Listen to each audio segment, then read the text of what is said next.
इनको जिल्द कहते हैं। हिंदी में त्वचा कहते हैं। स्किन यानी कि जिल्द इंसान के जिस्म का सबसे बड़ा ऑर्गन है।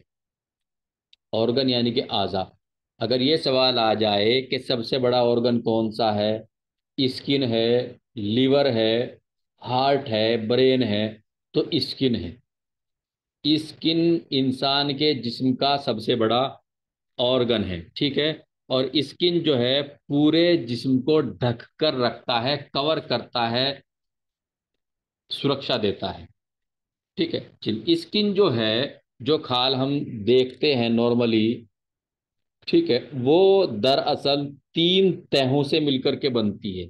सबसे ऊपर तह होती है, फिर उसके नीचे तह होती है, फिर उसके नीचे तह होती है, ठीक है। उसके बाद मसल्स आती हैं, मांसपेशियां आती है, मांस आता है।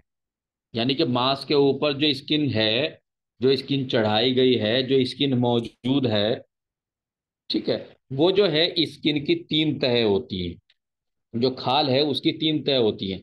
नंबर एक जो सबसे ऊपर होती है, जिसके ऊपर हाथ वगैरह फेर फेर सकते हैं या जिसको देख सकते हैं, उसको एपिडर्मिस बोलते हैं।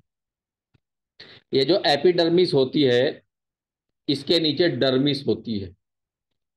और ये जो डर्मिस हो जाती है दूसरी लेयर, इसके नीचे तीसरी लेयर और सबसे नीचे वाली लेयर होती है, जिसको हाइपोडर्मिस कहते हैं। याद करने का तरीका ये है कि एपी का मतलब होता है ऊपर। एपी का मतलब ऊपर, और हाइपो का मतलब नीचे।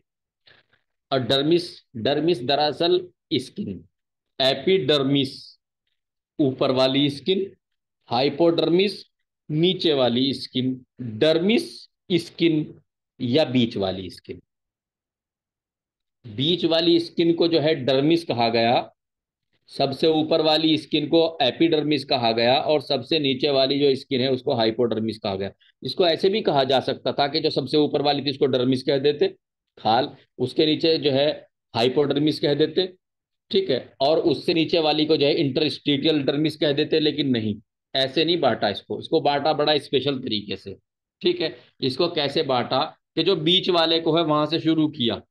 सबसे पहले बीच वाले को कहा खाल यानी कि डर्मिस, और ऊपर वाले को कहा ऊपर वाली खाल यानी कि एपिडर्मिस, और उसके नीचे वाली को कहा नीचे वाली खाल यानी कि हाइपोडर्मिस। जी। अब इनके यूनानी नाम जान लीजिए। एपिडर्मिस को फौकुल जिल्द कहते हैं।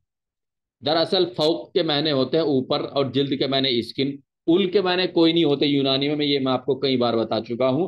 फौक, उल, जिल्द यानी कि ऊपर वाली स्किन। उसके बाद आती है डर्मिस, जिसको जिल्द कहते हैं। हाइपोडर्मिस, हाइपो के मतलब नीचे होता है, डर्मिस के माने जिल्द यानी कि नीचे वाली, यानी कि जिल्द के नीचे वाली जिल्द, एक तरीके से डर्मिस के नीचे वाली, ठीक है। तो तहतुल जिल्द, तहतुल के मैंने क्या होता है नीचे वाली, और जिल्द के मैंने स्किन। फवकुल के मैंने ऊपर वाली, और जिल्द के मैं, ठीक है, फवकुल जिल्द, एपिडर्मिस, तहतुल जिल्द, हाइपोडर्मिस, और डर्मिस जो है वो जिल्द हुई, ठीक है। तो ये तीनों के तीनों हो गए।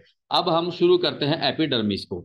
एपिडर्मिस जो है सबसे बाहर वाली स्किन है, जिसके ऊपर हाथ फेर सकते हैं, और जिसको जो है मतलब नंगी आंख से देख सकते हैं कि भाई ये खाल है, ये चेहरा है, हाथ है, पैर है, वगैरह वगैरह, ठीक है। जी। इसके नीचे कौन सी आती है? डर्मिस आती है। अब डर्मिस का मामला कैसे है? जो डर्मिस होती है, डर्मिस का मामला कैसे है? जो डर्मिस होती है, डर्मिस की दो तह होती। तो एपिडर्मिस के बारे में बच्चों ने कहा है कि सर दोबारा बता दीजिए।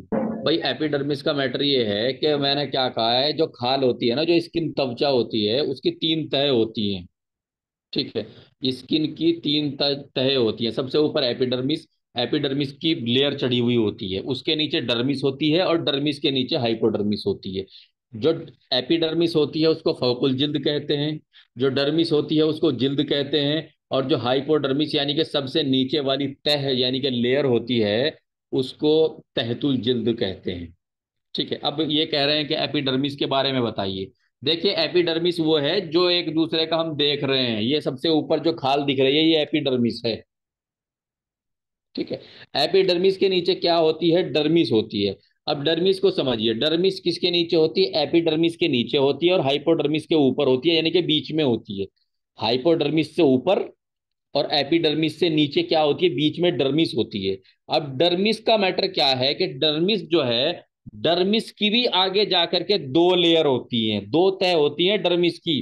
जो ऊपर वाली एपिडर्मिस होती है उसकी एक तय होती है, डर्मिस की एक तय होती है, और हाइपोडर्मिस की भी एक तय होती है। लेकिन जो बीच में डर्मिस है, डर्मिस की दो तय होती हैं। जो बीच वाली तय है स्किन की, उसकी दो तय होती हैं अगर आगे जा करके।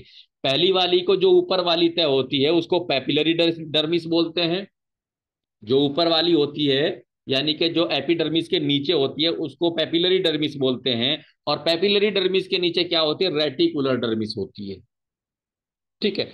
अब जो पैपिलरी डर्मिस होती है, ये बहुत बारीक होती, झिल्ली झिल्ली की तरह होती है, बिल्कुल बहुत ज्यादा बारीक होती है। और ये एपिडर्मिस के नीचे होती है। इसको आप ऐसे समझ लीजिए। अब आप आ जाइए रेटिकुलर डर्मिस। ये जो रेटिकुलर डर्मिस है, यानी कि ये जो नीचे वाली डर्मिस है, ये मोटी होती है। ये मोटी होती है रेटिकुलर डर्मिस। अब जो डर्मिस है, डर्मिस के अंदर क्या क्या होता है? वेन्स होती हैं। वेन यानी कि आपने वरीद देखी है, वेन जिसके अंदर कैनुला वगैरह लगाते हैं, इंजेक्शन लगाते हैं। ठीक है, ये कौन सी किस में होती है? डर्मिस में होती है। कनेक्टिव टिश्यू बहुत ज्यादा मात्रा में होते हैं। स्वीट ग्लैंड, स्वीट ग्लैंड किसको कहते हैं? पसीना लाने वाली ग्रंथियां। वो ग्रंथियां जिनसे इंसान को पसीना आता है, वो किस में होती है? डर्मिस में होती है। नर्व, नर्व एंडिंग्स, यानी कि जो महसूस करने वाले, देखिए ऐसे हम हाथ फेर रहे हैं, ज्यादा महसूस नहीं होता, लेकिन इस तरीके से आप डर्मिस के ऊपर हाथ नहीं फेर सकते। अगर ऊपर वाली चमड़ी उतार दी जाए तो नीचे वाले पे अगर आप हाथ फेर देंगे तो आप चिंगाड़ मारेंगे, एकदम परेशान हो जाएंगे। ठीक है, क्यों? क्योंकि डर्मिस के अंदर क्या होता है? नर्व एंडिंग्स होते हैं, और नर्व का काम क्या होता है? महसूस करना। क्योंकि उसके ऊपर अगर जरा सा भी महसूस करेंगे तो बहुत ज्यादा महसूस होगा। मतलब अगर उसके ऊपर ऐसे हाथ फेरेंगे तो चीख निकलेगी। क्यों? क्योंकि उसके अंदर नसे, नर्व एंडिंग्स हैं, यानी कि नर्व एंडिंग्स यानी कि नर्व है, न्यूरॉन है, नर्व ही को न्यूरॉन बोलते हैं। नर्व है, और नर्व का क्या काम होता है? महसूस करके दिमाग को खबर पहुंचाना। अब जब डायरेक्ट उसको टच करेंगे, जब डायरेक्ट उसको टच करेंगे तो क्या होगा? जब डायरेक्ट उसको टच करेंगे तो बहुत ज्यादा तकलीफ होगी। ठीक है। इसीलिए एक पॉइंट निकलता है यहाँ, इसीलिए जो थोड़ा जलता है ना इंसान, थोड़ा जलता है, जब जल जाता है, बर्न हो जाता है, तो जब थोड़ा जलता होता क्या है? उसकी एपिडर्मिस जल जाती है। तो उसमें क्या होता है? तकलीफ ज्यादा होती है। क्यों? क्योंकि ऊपर वाली जो एपिडर्मिस है जल गई, अब नीचे डर्मिस रह जाती है। जब उस पर पट्टी करते हैं, मरहम यानी कि ऑइंटमेंट, मलहम लगाते हैं, कोई लोशन लगाते हैं, उसको क्लीन करते हैं, साफ करते हैं, बहुत ज्यादा तकलीफ होती है। लेकिन वो इंसान जो कि बहुत ज्यादा जल गया है, जिसकी एपिडर्मिस भी जल गई, डर्मिस भी जल गई, और मान लीजिए हाइपोडर्मिस भी जल गई, उसको तकलीफ नहीं होती। जो ज्यादा जला हुआ होता है, कमाल की बात है, होना तो ये चाहिए जो ज्यादा जला हुआ है उसको ज्यादा तकलीफ होनी चाहिए। लेकिन होता क्या है? जो कम जला हुआ है उसको तकलीफ ज्यादा होती है, और जो ज्यादा जल गया, जिसकी डर्मिस ही जल गई, उसको तकलीफ होती ही नहीं है। क्यों? क्योंकि जो नर्व एंडिंग्स हैं, जो नर्व हैं, जो न्यूरॉन हैं, जो कि महसूस करती हैं, उसकी वो जल चुकी होती है। ठीक है, यहाँ से वो सवाल जो है, और ये सवाल एग्जाम में कई बार पूछ लिया जाता है। ठीक है जी। बालों, बालों के बारीक बारीक रुएं, जो बाल होते हैं इंसान के पूरे ही शरीर पे तकरीबन तकरीबन बाल हैं। ठीक है, हथेली को छोड़ दीजिए और कुछ जगहों को छोड़ दीजिए। उन जगहों को छोड़ करके, हथेली को छोड़ करके और कुछ जगहों को छोड़ करके, इंसान के तकरीबन तकरीबन पूरे शरीर के ऊपर बाल होते हैं। तो बाल के जो रोए होते हैं, उनकी जड़ें जो होती हैं वो भी डर्मिस में होती हैं। ठीक है। अब उसके नीचे आ जाइए हाइपोडर्मिस। हाइपोडर्मिस को यूनानी में तहतुल जिल्द कहते हैं। तहतुल जिल्द स्किन की तीनों तहों में सबसे नीचे होती है तहतुल जिल्द। ठीक है। और तहतुल जिल्द जो है, इसके कई इंपॉर्टेंट काम होते हैं। कई इंपॉर्टेंट काम क्या होते हैं? ये है, ये क्या होती है? डर्मिस के नीचे होती है। ये डर्मिस की सबसे ऊपर एपिडर्मिस, फिर डर्मिस, फिर हाइपोडर्मिस। तो ये डर्मिस के नीचे होती है। और मांसपेशी के ऊपर जो मांस होता है, मांसपेशियां होती हैं, मसल्स होती हैं, ठीक है, अजलात होती है, उनके ऊपर होती है। तो इसका एक काम क्या होता है? इसका एक काम ये होता है कि ये एक तरीके से कनेक्शन बनाती है, जंक्शन बनाती है स्किन का मसल्स से, यानी कि मांस और स्किन को मिलाने का काम करती है। क्योंकि इसके नीचे मांस है, और इसके इसके ऊपर डर्मिस है, डर्मिस के ऊपर एपिडर्मिस है। तो ये दोनों को मिलाने का काम करती है। ठीक है जी। कौन करती है? हाइपोडर्मिस करती है। इसमें न्यूट्रिशन जमा होता है। न्यूट्रिशन यानी कि फैट, प्रोटीन वगैरह जो है, इसमें जमा होती है। ये जिस्म को नुकसान से बचाती है, और ये जो जिस्म को जो है ये जवान रखती है, जिस्म को जवान रखती है। जब हाइपोडर्मिस इंसान की मजबूत होती है तो उसका चेहरा जो है चिकना होता है, उसकी पूरी बॉडी चिकनाहट वाली होती है, नमी होती है, खूबसूरत दिखती है। और जैसे जैसे बुढ़ापा आता जाता है, ये जो हाइपोडर्मिस है ये डिजेनरेट होती चली जाती है, खत्म होती चली जाती है, और इंसान के अंदर सलवटें पड़ने लग जाती हैं। ठीक है। जैसे जैसे ये जो हाइपोडर्मिस है, हाइपोडर्मिस से क्या होता है, इंसान चिकना खूबसूरत दिखाई देता है, उसमें सलवटें नहीं होती। ठीक है। लेकिन जैसे जैसे इंसान जो है बुढ़ापे की तरफ जाता है, उसकी हाइपोडर्मिस यानी कि जो सबसे नीचे वाली स्किन है वो डिजेनरेट हो जाती है, वो खत्म होने लग जाती है। ठीक है। और जब वो खत्म होने लग जाती है, इंसान को झुर्रियां पड़ने लग जाती है। ठीक है। तो एक तरीके से खूबसूरती में भी इसका बहुत बड़ा काम है। अब जिल्द के फंक्शन यानी कि जिल्द के का क्या क्या काम है। नंबर एक, जिल्द क्या काम करती है, माइक्रो ऑर्गेनिज्म। माइक्रो ऑर्गेनिज्म उन जीवाणुओं को, उन जिंदा चीजों को बोलते हैं जो कि माइक्रोस्कोप से देखी जाती है, नंगी आंख से नहीं देख सकते। वो कौन कौन सी चीजें हैं, bacteria, virus, protozoa, fungus. Fungus को हम देख भी सकते हैं, नहीं भी, बहुत ज्यादा बारीक है, उसको नहीं देख सकते। ठीक है। तो ये जो माइक्रो ऑर्गेनिज्म हैं जो कि इंसान के शरीर के लिए बहुत हानिकारक हो सकते हैं, तो खाल का पहला काम क्या है कि वो शरीर में घुसने से इनको रोकती है। ठीक है। मान लीजिए कोई वायरस ने अटैक किया स्किन के ऊपर, तो सबसे पहले उसको क्या करती है, स्किन उसको रोक लेती है। स्किन क्या करती है, रोक लेती है। इसीलिए जब हम बीमारियां पढ़ते हैं और हम पढ़ते हैं कि कैसे बीमारी का जो है मतलब एक तरीके से ट्रांसफर हो रही है बीमारी, तो क्या कहते हैं, माउथ टू माउथ कनेक्शन, यानी कि मुंह से अंदर घुसी, क्योंकि मुंह खुला हुआ है। ठीक है। मान लीजिए एक आदमी बोल रहा है, बोल रहा है, तो उसकी छींट से टाइफाइड फैल सकता है। ठीक है, एंटेरिक फीवर जिसको बोलते हैं। या कुछ बीमारियां ऐसी हो जो ब्लड बोर्न है, यानी कि जो सुई किसी मरीज को लगी थी, वही सुई अगर चेंज ना करके किसी सही इंसान को लग गई, गलती से जो है एक्सीडेंटली लग गई, तो बीमारी जो है ट्रांसफर हो सकती है, क्योंकि वो ब्लड में पहले से एक बीमार के घुस चुकी थी वही निडल।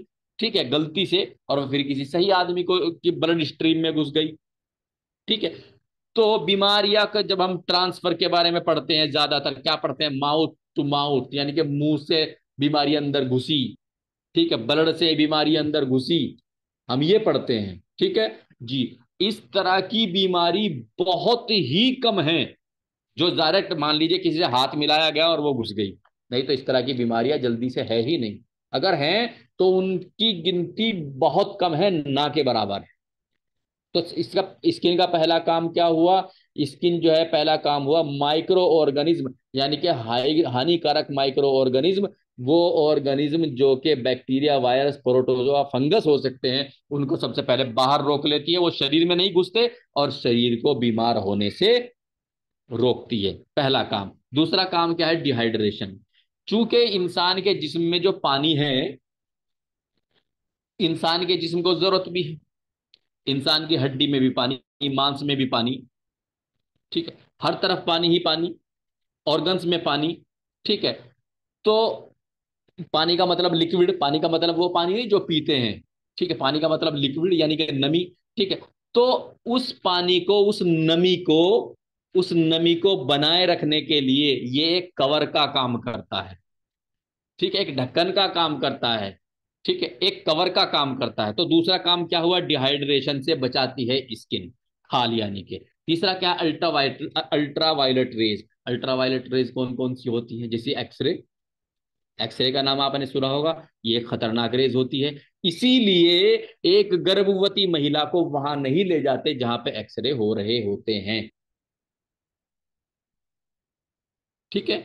ओजोन, ओजोन की जो परत है वो अल्ट्रावायलेट रोक रेज को रोकती है।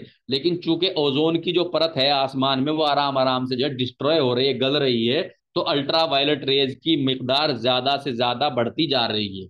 लेकिन ये जो स्किन है, ये बहुत बहुत बहुत हद तक जो है अल्ट्रावायलेट रेज को या तो बिल्कुल रोक देती है या कम कर देती है।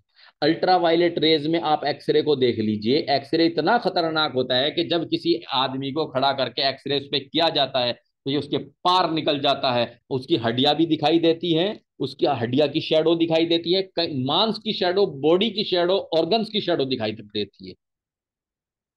ठीक है। यहां तक के जो पल्मोनरी ट्यूबरकुलोसिस है, यानी कि फेफड़ों की टीबी है, उसकी तो डायग्नोस भी जो है वो एक्सरे से बन जाती है। आप समझ रहे हैं? पल्मोनरी ट्यूबरकुलोसिस यानी कि फेफड़े वाली जो टीबी है, उसकी कंप्लीट डायग्नोस बन जाती है, एक तरीके से बिल्कुल डायग्नोस बन जाती है सिर्फ एक्सरे एक्सरे से। तो इसका मतलब क्या हुआ? फेफड़े का जख्म दिख जाता है, जख्म की शैडो दिख जाती है, किसमें? एक्सरे में। यानी कि किस तरह की, ये किस तरह की रेज होती है कि जो इधर से घुसी और बिल्कुल पार हो गई आदमी के। ठीक है। तो कहीं ना कहीं, अगर ये बिल पहली बात तो ज्यादा अल्ट्रावायलेट रेज बहुत ज्यादा होती है, सिर्फ एक्सरे ही को नहीं कहते। ठीक है। लेकिन बहुत हद तक तो ये है रोक ही लेती है, लेकिन कुछ एक्सरे, कुछ अल्ट्रावायलेट रेज ऐसी होती हैं जिनको ये संपूर्ण रूप से नहीं रोक पाती, मुकम्मल नहीं रोक पाती, लेकिन स्पीड कम कर देती है, उसकी पावर कम जरूर कर देती है। तो दूसरा का तीसरा काम क्या हो? अल्ट्रावायलेट रेड से रोकती है, किसी भी तरह का फिजिकल, मैकेनिकल और केमिकल नुकसान से बचाती है। मान लीजिए कोई मार पटाई हो रही है, तो मांस और अंदर जो ऑर्गन है, उन तक चोट पहुंचने से पहले, सबसे पहले चोट को कौन बर्दाश्त करता है? स्किन, खाल। ठीक है। किसी भी तरह का केमिकल, अगर मान लीजिए एसिड वगैरह डल जाए, तो सबसे पहले कौन बर्दाश्त करता है? स्किन। किसी भी तरह का मैकेनिकल, यानी कि चोट लग गई, काम वाम करते, तो कौन बर्दाश्त करता है? स्किन। तो इन सब चीजों से सबसे पहले कौन बचाता है इंसान को? स्किन बचाती है। ठीक है। और नर्व एंडिंग्स, ये मैं समझा चुका हूं, नर्व एंडिंग्स चूंकि जो है डर्मिस में होते हैं, तो ज्यादातर महसूस हो, इसीलिए एपिडर्मिस के अंदर जो है, एपिडर्मिस पे महसूस करते हैं। महसूस होता है, महसूस इसलिए होता है क्योंकि इसके नीचे जो डर्मिस है, उसके अंदर नर्व एंडिंग्स हैं, तो जब हम हाथ फेरते हैं उस तक असर जाता है। इसको आप ऐसे समझ सकते हैं, मान लीजिए हम मोबाइल खरीदते हैं, मोबाइल की टच देखते हैं, टच के ऊपर फिर भी हम कवर चढ़वा लेते हैं, क्यों? ताकि टच खराब ना हो। ठीक है। तो जो मोबाइल के ऊपर हम एक्स्ट्रा ग्लास चढ़वाते हैं, उसको आप एपिडर्मिस समझ लीजिए। समझ रहे हैं? और जो मोबाइल कंपनी की तरफ से आता है, उसको डर्मिस समझ लीजिए। ठीक है। सेंसेशन तो उसी के अंदर होता है ना, जो आप बटन दबा रहे हैं स्क्रीन पे, महसूस तो वही करता है ना, उसके ऊपर हम डर्मिस चढ़ा देते हैं। ठीक है। डर्मिस से भी मोबाइल चल जाता है, लेकिन असली सेंसेशन, सॉरी, जो कवर चढ़ता है, जो ग्लास चढ़ता है, उससे भी मोबाइल चल जाता है, लेकिन असली, असली जो फीलिंग्स होती है, वो जो इसके नीचे वाला गिलास होता है, जो कंपनी से आता है, उसमें होती है। ये जो गिलास हम चढ़ा रहे हैं, ये तो कांच का गिलास है सिर्फ। तो इसी तरीके से जो एपिडर्मिस है, ये तो सिर्फ महसूस कर रही है। असली जो महसूस करने वाले जो धागे हैं, वो डर्मिस में है, इससे नीचे वाली स्किन में है। ठीक है। तो जो इस, तो ये जो क्या कहते हैं, एपिडर्मिस है, ये एपिडर्मिस जो है क्या करती है? नर्व एंडिंग्स अब पे अगर हम डायरेक्ट हाथ रख दें, अगर किसी नर्व को डायरेक्ट पकड़ लिया जाए तो चीख निकल जाए आदमी की, तो ये जो एपिडर्मिस है, ये उस दर्द से भी बचाती है। खींचने, दबाने, मारने की चोट से इंसान को बचाती है। इंपॉर्टेंट पॉइंट्स क्या है? सबसे नीचे वाली जो स्किन होती है, जिसको हाइपोडर्मिस तहतुल जिल्द कहते हैं, टेक्निकली ये कहते हैं कई राइटर्स, कई डॉक्टर्स ये कहते हैं कि ये स्किन का हिस्सा नहीं होती, बल्कि ये क्या होती है? ये तो एक तरीके का बैरियर है, यानी कि मिलाती है स्किन को और मांस को, मांसपेशियों को, अजलात को, इनको मिलाती है, लेकिन नहीं। ठीक है। स्किन के तीन पार्ट होते हैं, एपिडर्मिस, डर्मिस, हाइपोडर्मिस। अगर एग्जाम में पूछ लिया जाए कितने पार्ट होते हैं, तो आप तीन कहें। और डर्मिस की जो है दो लेयर होती है। ठीक है जी। अब ब्लड सर्कुलेशन और नर्व सप्लाई वगैरह जो है सबसे नीचे वाली में होती है, ये चीज हम डिस्कस कर चुके हैं। ठीक है। तो आज का जो है यहीं तक कंप्लीट हो गया है। अब इसमें आपको जो भी पूछना है पूछ लीजिए, मैं आपका जो है रिकॉर्डिंग ऑफ कर रहा हूँ यहीं पे, और आपको जो मुझे पूछना है पूछ लीजिए। आप सब लोगों को मैं अनम्यूट कर रहा हूँ।